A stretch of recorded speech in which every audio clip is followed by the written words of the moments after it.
ఎంత అంటే ఆయన ఆకర్షింపబడాలి.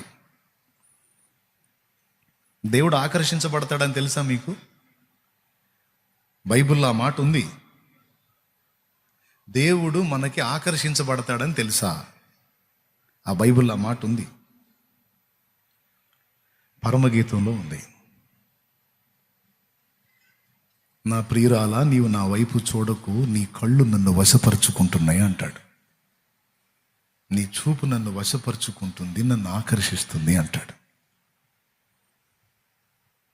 నీకు ఒక విషయం చెప్తా, ఈ సందర్భంగా అది కూడా చెప్తా. నేను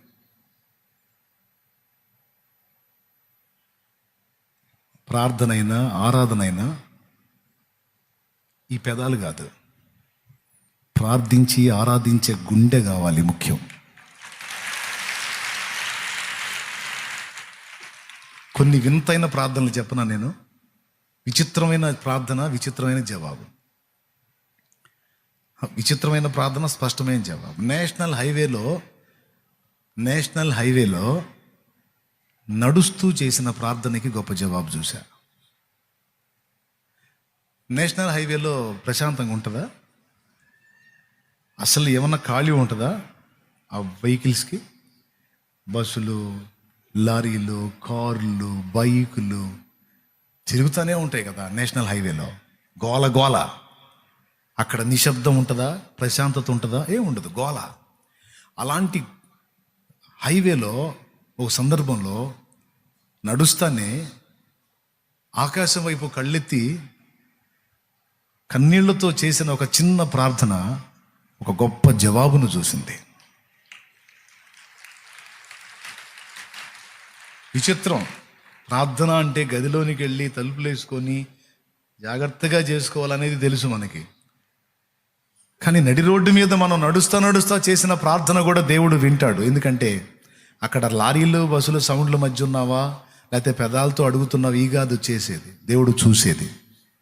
ప్రార్థించే హృదయం. యేసయ్యా, ఏంటయ్యా నా పరిస్థితి? ఏంటి నా పరిస్థితి?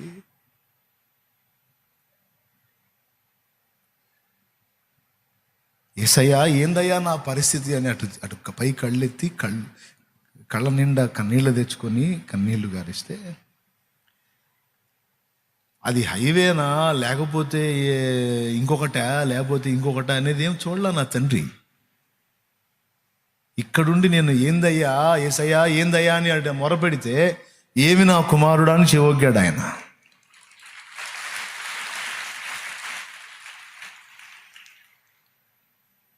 నేను మోకాళ్ళ మీద లేను, ఏకాంతంగా లేను, నడి రోడ్డు మీద ఉన్నా. మీరు నమ్మండి నమ్మకండి, నిజంగానే జవాబు వచ్చింది. ఆ భయంకరమైన జవాబు, మామూలు జవాబు కాదు. మళ్ళీ అక్కడ నేను సుదీర్ఘ ప్రార్థన కూడా చేయలే. నడుస్తానే 4 ముక్కలు మాట్లాడా. ఎన్నిసార్లు అట్లా చూశానో జవాబు. అంటే నేను చెప్తున్నాను, ప్రార్థనైనా ఆరాధనైనా చేసే వ్యక్తి యొక్క గుండె చాలా ముఖ్యం. నువ్వు పై నుండి చేసేది కాదు. ఎప్పుడైనా సరే ప్రార్థనకి వెళ్ళినా ఆరాధనకి వెళ్ళినా ఆయన స్పర్శించాలి, నువ్వు ఆయన ఆకర్షించాలి నీ హృదయం. ఇంకా చెప్పాలంటే కొన్నిసార్లు ప్రార్థనకి మాటలు రావు, ఆరాధనలో కూడా మాటలు రావు. మన హృదయం నలిగిన విధానాన్ని బట్టి, మన గుండెలో ఉన్న వేదనను బట్టి ప్రార్థనలో మాటలు రావు, ఆరాధనలో మాటలు రావు. మూలుగులే, కన్నీళ్ళే. ఇంకా చెప్పాలంటే ఈ మాటలకి పాటల కన్నా కూడా ఇంకా పవర్ఫుల్. అది ఇంకా పవర్ఫుల్. మాటలు కూడా ఆగిపోయి ఒట్టి మూలుగులతో కన్నీళ్లు గారుస్తూ నువ్వు దేవుణ్ణి ఆత్మలో అడుగుతుంటావు చూడు, ఆత్మలో చెప్పుకుంటావు చూడు. నీ విన్నపం ఉందా? నీకు అనుభవం అట్లా ఎప్పుడన్నా చెప్పుకున్న అనుభవం? మాటలు రావు, ఏం రావు, సౌండ్ రాదు, పాడేదానికి రాదు, మాట్లాడేదానికి రాదు. ఇక ఏడుస్తా కన్నీళ్లతో ఆత్మలో ఆయనతో వాదించటం, ఆయనతో మాట్లాడటం అనే అనుభవం ఎంతమందికి ఉంది మీకు? అసలు ఆ అనుభవం పరాకాష్ట. అది ఇంకా శక్తివంతం. ఆ భాష ఇంకా బాగా తెలుసు ఆయనకి. ఇంకా తొందరగా అందుబాటులోకి వస్తాడు దానికి ఆయన. దేవునికి స్తోత్రం కలుగునుగాక. కాబట్టి ఎందుకో నాకు ఈరోజు ఈ విషయాలు ప్రత్యేకంగా చెప్పాలని ప్రేరణ కలిగింది. పరిశుద్ధాత్మ ప్రేరణే. అందుకే మీతో మనసారా ఈ విషయాలు పంచుకున్నాను. నేను నా మాట విని ఏ ఆలోచన రానియొద్దు. దేని గురించి తలంపులు కలిగి ఉంటుంది. దేవుణ్ణే మయంపరచు. నీ పరిస్థితులు చాలా దారుణంగా ఉన్నాయి. నీ పరిస్థితులు చాలా ఇబ్బందికరంగా ఉన్నాయి. నువ్వు చాలా వేదనలో ఉన్నావు. నీ వారి పరిస్థితులు ఇబ్బందికరంగానే ఉన్నాయి. నువ్వు నెమ్మదిగా లేవు. మరి నీకు సమాధానం ఆయన స్పర్శ నీకు కలగాలి. ఆయన నిన్ను విడిపించాలి. ఆయన నీ దేహాన్ని స్వస్థపరచాలి.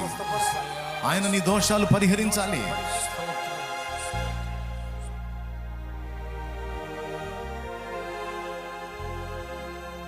మనసారా స్తోత్రము స్తోత్రము స్తోత్రము స్తోత్రము.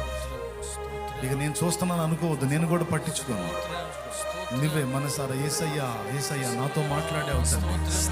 నన్ను తాకు, నన్ను స్పర్శించు, నన్ను ముట్టు, నన్ను బాగు చేయి, నన్ను బలపరచు. నాలో ఉన్న ఈ వీక్నెస్ తొలగించు, ఈ వీక్నెస్ తొలగించు. నాలో ఈ వీక్నెస్ ఉంది, ఇది తీసివేయి.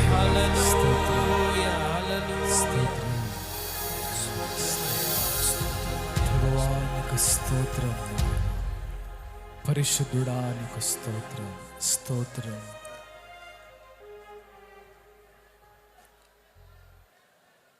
లార్డ్, అదిగో నీ బిడ్డల ఆర్తధ్వని, అదిగో నీ బిడ్డల స్తుతి ప్రభు. అదిగో ఆత్మతో వారు వేస్తున్నటువంటి స్తుతి కేకలదిగో నా ప్రభు. యూదా స్తుతి గోత్రపు సింహమా,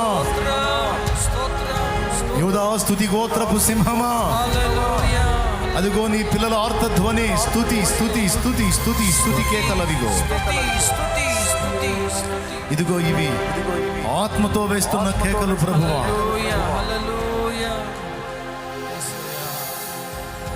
యూదా స్తుతి గోత్రపు సింహమా, యేసయ్యా నా ఆత్మీయ ప్రగతిని స్వాధీనమా. నీవే కదా నా ఆరాధనా, ఆరాధనా స్తుతి ఆరాధనా, ఆరాధనా స్తుతి ఆరాధనా. నీవే కదా నా ఆరాధనా, ఆరాధనా స్తుతి ఆరాధనా, ఆరాధనా స్తుతి ఆరాధనా. యూదా స్తుతి గోత్రపు సింహమా, యేసయ్యా నా ఆత్మీయ ప్రగతిని స్వాధీనమా.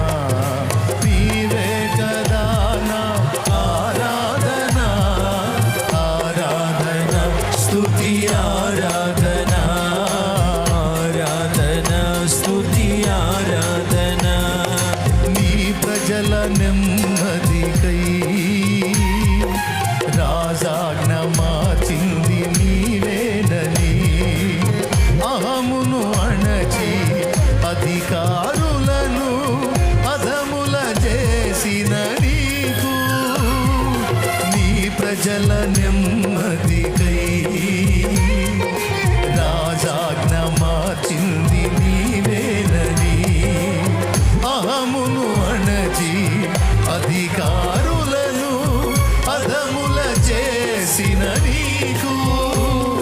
అసాధ్యమైనది ఏమున్నది, అసాధ్యమైనది ఏమున్నది, అసాధ్యమైనది ఏమున్నది, అసాధ్యమైనది ఏమున్నది. యూదా స్తుతి గోత్రపు సింహమా, యేసయ్యా నా ఆత్మీయ ప్రగతిని స్వాధీనమా. నీవే కదా నా ఆరాధనా, ఆరాధనా స్తుతి ఆరాధనా. నీవే కదా మా ఆరాధనా, అదిగో నీ పిల్లల ఆరాధన. ఆరాధనా కడగబడిన నీ పిల్లలు, పరిశుద్ధపరచబడిన నీ పిల్లలు, కన్నీళ్లలో ఉన్న నీ పిల్లలు, వ్యాధి బాధలలో ఉన్న నీ పిల్లలు, కష్టాలలో ఉన్న నీ పిల్లల స్తుతి అదిగో. వేడుకో. నీ పరిశుద్ధాత్మను పంపు, నీ అభిషేకాన్ని పంపు. నీ బిడ్డల్ని ఒక్కసారి సంధించు, నీ దర్శనం వారికి చూపించు. నీ ప్రసన్నత వాళ్ళు అనుభవించాలి. నీ చేతి స్పర్శ వాళ్ళకి అర్థం కావాలి, మాకు అర్థం కావాలి. ఆరాధన, నీకు ఆరాధన. నీ నీతి కిరణాలకై నా దిక్కు దశలన్నీ నీవేనని అనతి కాలాన ప్రథమ ఫలముగా పక్వపరచిన నీకు నీ నీతి కిరణాలకై నా దిక్కు దశలన్నీ నీవేనని అనతి కాలాన ప్రథమ ఫలముగా పక్వపరచిన నీకు అసాధ్యమైనది ఏమున్నది, అసాధ్యమైనది ఏమున్నది, అసాధ్యమైనది ఏమున్నది, అసాధ్యమైనది ఏమున్నది. యూదా స్తుతి గోత్రపు సింహమా, యేసయ్యా నా ఆత్మీయ ప్రగతిని స్వాధీనమా, నీవే కదా నా ఆరాధన. ఆరాధన స్తుతి ఆరాధన, ఆరాధన స్తుతి ఆరాధన.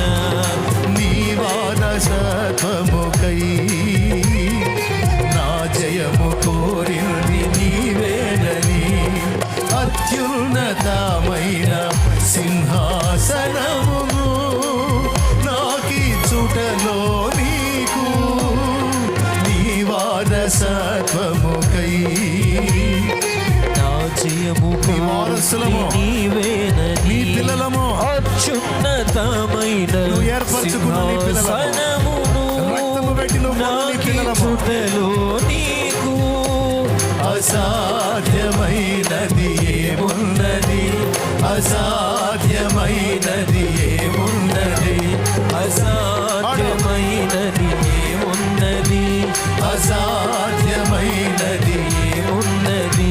యూదా స్తుతి గోత్రపు సింహమా, యేసయ్యా నా ఆత్మీయ ప్రగతిని స్వాధీనమా, నీవే కదా నా ఆరాధన. ఆరాధన స్తుతి ఆరాధన, ఆరాధన స్తుతి ఆరాధన. నీవే కదా నా ఆరాధన, ఆరాధన స్తుతి ఆరాధన, ఆరాధన స్తుతి ఆరాధన. నీవే కదా నా ఆరాధన, నీకే కదా నా ఆరాధన, ఆరాధన స్తుతి ఆరాధన, ఆరాధన స్తుతి ఆరాధన, ఆరాధన స్తుతి ఆరాధన, ఆరాధన స్తుతి ఆరాధన, ఆరాధన స్తుతి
నీ బిడ్డల్ని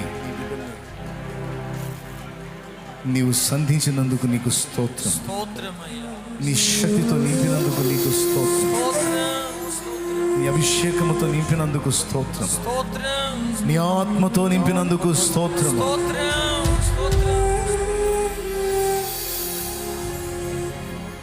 వారి శరీరాల్లో ఒక మార్పుని నీవు చూపిస్తున్నందుకు నీకు స్తోత్రం. వారి దేహాలలో ఒక మార్పుని వారికి నువ్వు చూపిస్తున్నందుకు నీకు స్తోత్రం. బంధకాలలోంచి వారిని విడిపించినందుకు నీకు స్తోత్రం. వారి జీవితాల్లో ఇక నీ కార్యాలు వారు అనుభవించినట్లు కృప చూపుతున్నందుకు స్తోత్రం. వారి కన్నీరు తుడిచినందుకు స్తోత్రం. నీ బిడ్డలైన మమ్మల్ని అందరినీ స్పర్శించినందుకు నీకు వందనాలు. ఇటు రీతిగా మమ్మల్ని రేపి ఈవేళ మమ్మల్ని ప్రత్యేకంగా మళ్ళా ఆరాధనలోకి నడిపించి 2 మార్లు నిన్ను సన్నతించుకునడానికి, 2 మార్లు మళ్ళా నిన్ను స్తుతించుకోవడానికి, ఆరాధించుకోవడానికి, మయంపరచుకోవడానికి మాకు ప్రేరణనిచ్చిన పరిశుద్ధాత్మ నీకు కృతజ్ఞతలు, స్తోత్రములు. మా పరలోక తండ్రి, మా పరలోక తండ్రి, మా బిడ్డల్ని ఆదరించు, మా బిడ్డలను ఆదరించు. ఎవ్వరు శరీర సంబంధులుగా ఉండకూడదు. మేమంతా ఆత్మ సంబంధులుగా మారిపోవాలి. మేమంతా ఆత్మ సంబంధులుగా మారిపోవాలి. మేమంతా ఆత్మ సంబంధులుగా మారిపోవాలి. మేమంతా ఆత్మ సంబంధులుగా మారిపోవాలి. మాలో ఉన్న శరీర క్రియలను నశింపచేయి. మాలో ఉన్న శరీరాశ, నేత్రాశ, జీవపుడంబాలను నాశనం చేయి. మమ్మల్ని పవిత్రపరచు, పవిత్రపరచు, పవిత్రపరచు. కృతజ్ఞతలు చెల్లిస్తూ యేసు నామములో నీ ఆరాధన మీకు సమర్పిస్తున్నాం తండ్రి. ఆమేన్.